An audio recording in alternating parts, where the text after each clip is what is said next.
বড় বড় শেফের রেসিপিতে এই চিকেন রোস্ট একবার হলেও রান্না করে দেখুন, এর স্বাদ মুখে লেগে থাকবে। রান্নার সময় সামান্য একটু টিপস ফলো করলেই আপনার রোস্ট হবে অসাধারণ খেতে। রোস্ট তৈরি করার জন্য প্রথমে একটা পাকিস্তানি লাল মুরগিকে 4 ভাগে ভাগ করে রোস্টের শেপ দিয়ে নিয়ে এখানে শুধুমাত্র লবণ ও হলুদ দিয়ে তেলে ভেজে নিতে হবে। হলুদের পরিমাণ কিন্তু খুবই সামান্য দিতে হবে। তারপর তেলের ভিতর উল্টিয়ে পাল্টিয়ে হালকা করে ভেজে নিতে হবে, কখনোই কিন্তু কড়া ভাজা যাবে না, তাহলে রোস্টের যে জুসি ভাবটা নষ্ট হয়ে যাবে সেটা। যাই হোক, চিকেনগুলো ভালোভাবে ভেজে নেওয়া হয়ে গেলে এটা উঠিয়ে নিতে হবে এবং সেই একই তেলে আমি দিয়ে দিলাম বেশ খানিকটা পেঁয়াজ কুচি।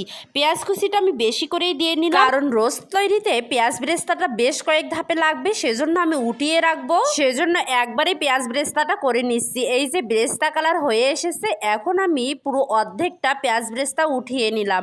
এখন বাকি অর্ধেকে দিয়ে দিলাম কিছুটা গরম মশলা। এখানে রয়েছে সাদা এলাচ, কালো এলাচ এবং দালচিনি সামান্য একটু আমি চিড়ে দিয়েছিলাম। এখন একটু পানি দিয়ে বাটা মশলা দিয়ে দিচ্ছি।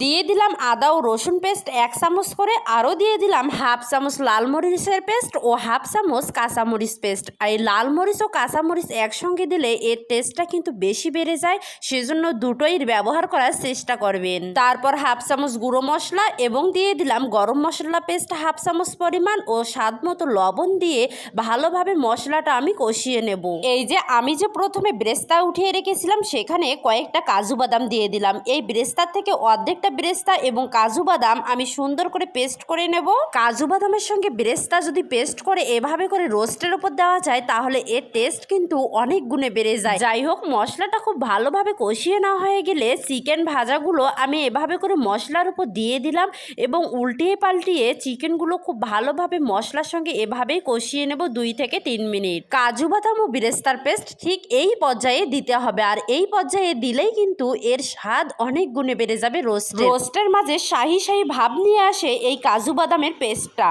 এই পেস্টটা তৈরি করার সময় আমি কিন্তু সামান্য একটু পানি দিয়েছিলাম, সেজন্য এমন একটা লিকুইড ভাব চলে এসেছে। রোস্টের স্বাদটা ব্যালেন্স করার জন্য এখানে দিয়ে দিলাম হাফ চামচ পরিমাণ চিনি। আপনারা মিষ্টি পছন্দ না করলে চিনিটা স্কিপ করতে পারেন। আরও রোস্টের স্বাদ বৃদ্ধি করার জন্য এখানে দিয়ে দিলাম হাফ চামচের কম অরিগানো। এই অরিগানো হাতের কাছে না থাকলে না দিলেও কোনো সমস্যা নেই, কিন্তু দিলে টেস্টটা বেশি হয়। যাই হোক, চিকেনটা পারফেক্টলি ভাবে মশলার সঙ্গে ভেজে নেওয়া হয়ে গেছে। এখন আমি এখানে দিয়ে দিচ্ছি লিকুইড দুধ। রোস্ট কিন্তু পানির বদলে যদি দুধ দিয়ে রান্না করা যায় তাহলে কিন্তু দারুণ লাগে খেতে।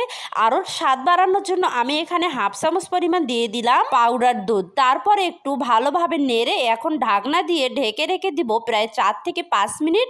এর মাঝেই দেখা যাবে আমাদের রোস্টটা খুব সুন্দরভাবে কুক হয়ে এসেছে। 5 থেকে 6 মিনিট পর ঢাকনা খুলে দেখেন এই যে আমাদের রোস্টের ফাইনাল লুক। এখন এখানে আর একটু সামান্য ইনগ্রেডিয়েন্টস ব্যবহার করতে হবে, তার মধ্যে কয়েকটা দিয়ে দিলাম কাঁচামরিচ আর ওই যে বাকি বেরেস্তাগুলো। ব্যাস, আর কিছুই নয়। আর যদি হাতের কাছে ঘি থাকে তাহলে 1 চামচ পরিমাণ ঘি দিয়ে নামিয়ে নেবেন। আর গরম গরম ভাত কিংবা পোলাও, এর স্বাদ কিন্তু দুটোতেই মানানসই। সর্বশেষে একটি কথাই বলবো, রেসিপি ভালো লেগে থাকলে প্রিয়জনকে শেয়ার করে দিয়ে পাশেই থাকবেন। আল্লাহ হাফেজ, আসসালামু আলাইকুম।